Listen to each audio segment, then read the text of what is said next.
Hi, I'm Anna Porting, and my final presentation will be me addressing how the community's role can help prevent child abuse.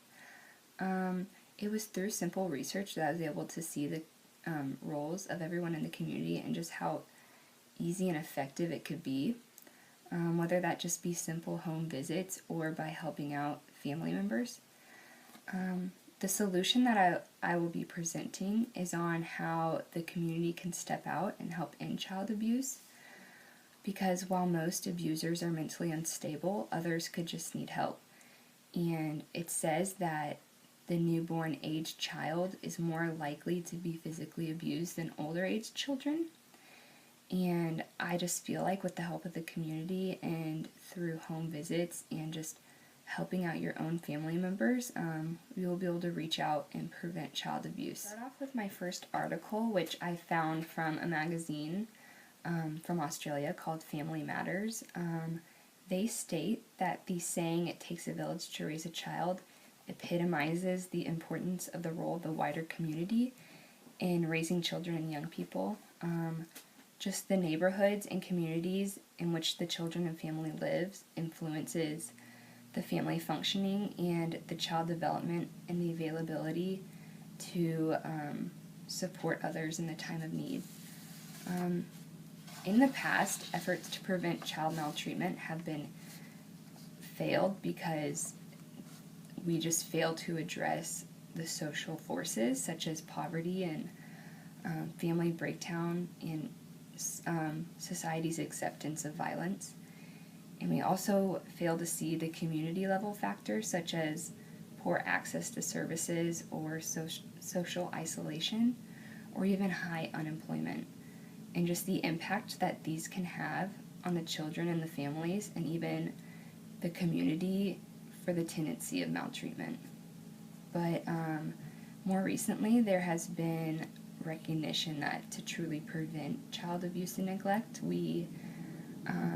it requires that we develop a strategy, a comprehensive strategy that targets interventions for children and family and even communities. So to conclude with this article, the author states that in spite of the likely positive effect of campaigns designed to promote positive attitudes and behaviors that enhance children and families and communities' well-beings, there is still a need for the continuation of primary and secondary prevention activities for a variety of social ills. Specifically, there will be a need to promote child maltreatment specific or positive parenting messages and to provide specific services for those at risk or maltreating families for whom early intervention approaches and or health promotion have not been enough to entirely overcome the risk of maltreatment. And thus, the most effective approach for the prevention of child maltreatment and other ills would appear to be the adoption of a developmental prevention approach, where the aim is to reduce risk and to promote protective factors. So for the next article I would like to address, it has just a very clear way of preventing child abuse and how we as a community have a role in doing so.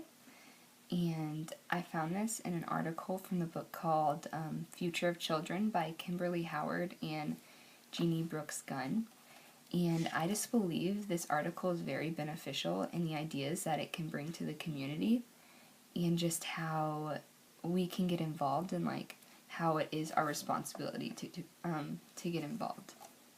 So Kimberly Howard and Jeannie Brooks Gunn, they examine home visiting, which is just an increasingly popular method that has started up. It's delivering services for families, and it is just like a strategy of preventing child abuse and neglect.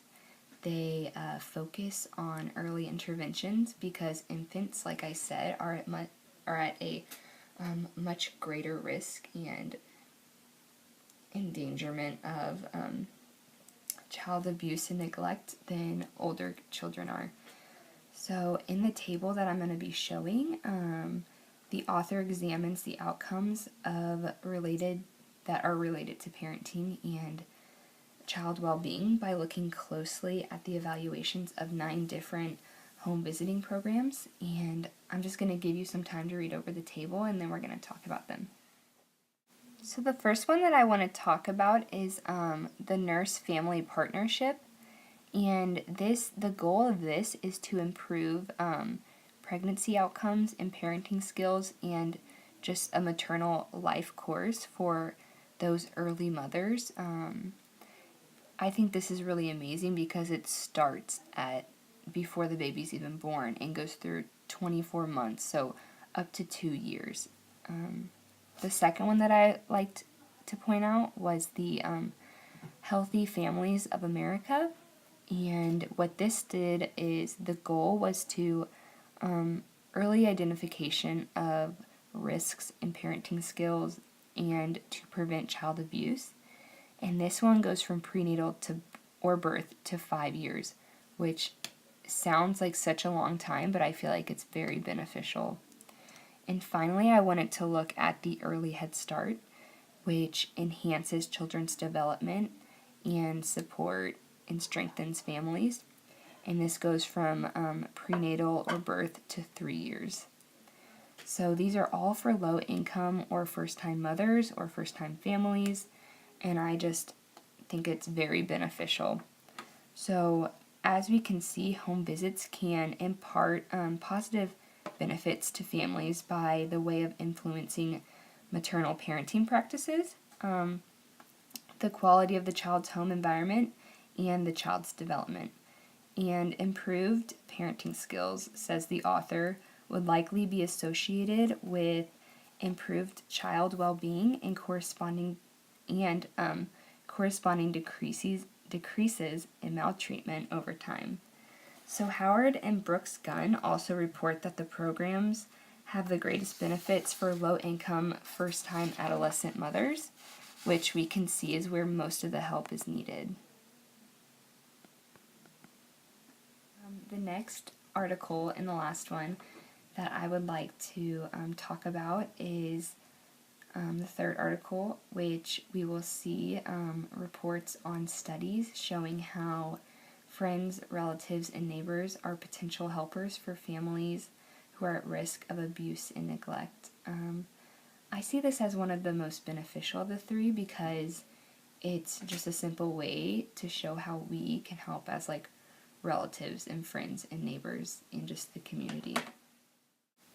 This article reports the studies are the results of a study showing that friends, relatives, and neighbors are potential helpers for families who are at risk of abusing or neglecting their children and are effective in resolving the problems that they address. So the survey conducted was conducted by Julius Bowell of Natural Helpers, who conducted this using a random sample of cases drawn from a population of families identified as being at risk of abusing or neglecting their children. The survey results indicate that the most natural helpers meet with the client and family more often than once a week, and that these relationships may last up to 2 years or longer. And the findings suggest that, for better or worse, natural helpers are on the scene long before service workers and will be around long after the workers have exited. That is the end of my presentation, and I just hope that this information will help you develop a sense of how you can help a child or even a parent in your community, and just the steps that you can take in doing so, and just reaching out and really helping and becoming a role in this movement. So thank you for listening.